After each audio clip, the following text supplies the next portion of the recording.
Hello welcome back to my YouTube channel. ഇന്ന് നമ്മളിവിടെ ഉണ്ടാക്കാൻ പോകുന്നത് അടിപൊളി ബീഫ് ബിരിയാണിയാണ്. അതിന് നമ്മളൊരു പാത്രം വെച്ചിട്ടുണ്ട്. അതിലേക്ക് നമ്മൾ 5 ഉള്ളി കട്ട് ചെയ്തിടുക. അത് പെട്ടെന്ന് തന്നെ വാടി കിട്ടാൻ വേണ്ടിയിട്ട് അതിലേക്ക് നമ്മൾ കുറച്ച് ഉപ്പ് ചേർത്ത് കൊടുക്കുക. അപ്പോൾ ഉള്ളി പെട്ടെന്ന് തന്നെ വാടി വരും. അതിനുശേഷം നമ്മൾ 4 തക്കാളി കട്ട് ചെയ്തത് ഇട്ട് കൊടുക്കുക. അത് നന്നായി വാടിയതിന് ശേഷം നമുക്ക് ഇഞ്ചി വെളുത്തുള്ളി പേസ്റ്റ് പച്ചമുളക് ഇവ പേസ്റ്റാക്കി ഇട്ടതും കൂടി ചേർത്ത് കൊടുക്കുക. അതിനുശേഷം ഇതിലേക്ക് നമ്മൾ ഇട്ട് കൊടുക്കുന്നത് കറിവേപ്പില, മല്ലിച്ചപ്പ്, പുതിനയില ഇട്ട് കൊടുക്കുക. അതും കൂടി നമ്മളിട്ട് നന്നായി ഇളക്കുക.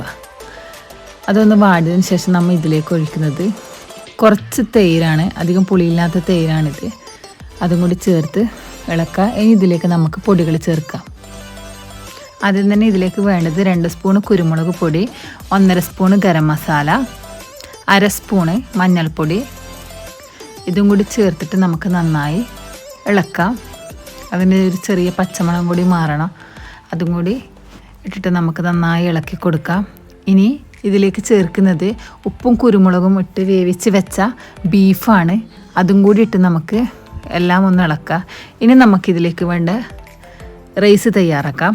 അതിനൊരു പാത്രം വെച്ച് നമ്മൾ വെളിച്ചെണ്ണ ഒഴിച്ചു കൊടുത്തിട്ടുണ്ട്. ആ വെളിച്ചെണ്ണ ഒന്ന് ചൂടായതിന് ശേഷം നമ്മൾ ഒരു 2 സ്പൂണ് നെയ്യും കൂടി ചേർക്കുന്നുണ്ട്. ഈ നെയ്യിൽ നമ്മൾ ഒരു വലിയ ഉള്ളി കട്ട് ചെയ്തിട്ട് വറുത്തെടുക്കുന്നുണ്ട്. ബിരിയാണീൻ്റെ മുകളിലേക്ക് ഇടാൻ വേണ്ടിയിട്ടാണ്. അത് ഇട്ട് കൊടുക്കുക.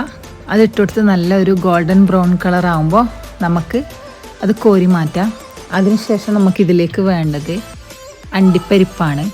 അതും കൂടി ഇട്ട് നമുക്കൊന്ന് ജസ്റ്റ് ഒന്ന് ഫ്രൈ ആയതിന് ശേഷം അതിലേക്ക് നമ്മൾ മുന്തിരിയും കൂടി ഇട്ട് ഫ്രൈ ചെയ്തെടുക്കാം.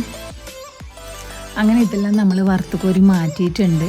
ഇനി നമ്മൾ ചെയ്യേണ്ടത് ഈ വെളിച്ചെണ്ണയിലേക്ക് തന്നെ നമ്മളെ പട്ട, ഗ്രാമ്പു, ഏലക്ക, തക്കോലം ഇതെല്ലാം ഇടാം.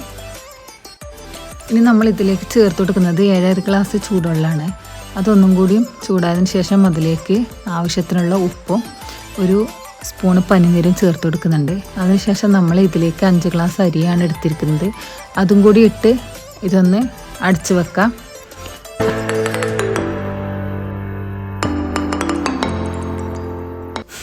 അങ്ങനെ നമ്മൾ റൈസ് ഇവിടെ റെഡി ആയിട്ടുണ്ട്. നമ്മൾ ദമ്മിടാൻ പോവുകയാണ്. 2 ലെയറായിട്ടാണ് ചെയ്യുന്നത്. അതുകൊണ്ട് കുറച്ച് ചോറ് നമ്മൾ കോരി മാറ്റിയിട്ടുണ്ട്. ഇനി അതിലേക്ക് നമ്മൾ ഫസ്റ്റ് ലെയറായിട്ട് മസാല ചേർക്കുന്നുണ്ട്. അങ്ങനെ അതിട്ട് കൊടുത്ത് എല്ലാ സ്ഥലത്തും ഒരുപോലെ വെച്ച് ഇനി അതിൻ്റെ മേലെ കുറച്ച് മല്ലിച്ചപ്പും കൂടി വിതറി കൊടുക്കുക. ഇനി അതിൻ്റെ സെക്കൻഡ് ലെയറിലേക്ക് ചോറ് നമ്മൾ ഇട്ട് കൊടുക്കുന്നുണ്ട്. ഇനി അതിൻ്റെ മുകളിലേക്ക് ബാക്കി വന്ന നമ്മളെ ബീഫിൻ്റെ മസാലയും കൂടി ചേർത്ത് കൊടുത്ത് നേരത്തെ നമ്മൾ വറുത്ത് വെച്ച അണ്ടിപ്പരിപ്പും മുന്തിരിയും നമ്മുടെ ഉള്ളിയും കൂടി വിതറി കൊടുക്കാം. മല്ലിച്ചപ്പും കൂടിയുണ്ട്, അതും കൂടി ഇട്ട് കൊടുത്ത് ചെറിയ തീയിൽ നമുക്കിനിത് ഒന്ന് വെക്കണം.